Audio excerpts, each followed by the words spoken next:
My name is Jaden, and this is my first attempt at extra credit.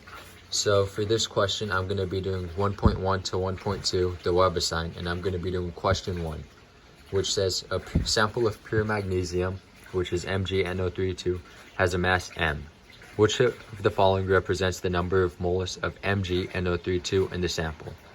And so what we want to do is, given this information and the mass of it, which is M, which is a constant, we want to find moles.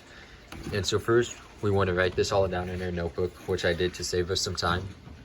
And so we have this, the mass, and then what we want to do is find an equation that has moles and that also has mass in it, because that's what we're given. We're given mass and we want to find moles. And the equation that does this is N equals G over MM, where N is moles, G is grams, which is the mass, and then MM is the molar mass, which we get from the periodic table. And so for this one, first we have to find the molar mass of each of these samples, Mg, N, and then O. And so you can look at your periodic table, which I have right here, and I already looked at them and I wrote them down. And so we get Mg has molar mass of 24, N has a molar mass of 14, and O has a molar mass of 16.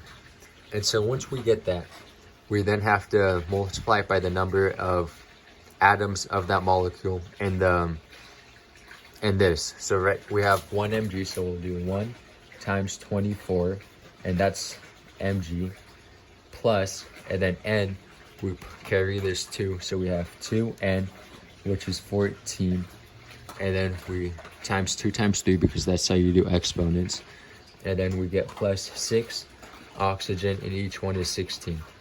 And so for this, we then compute it, and once we do all the math, we get about 148.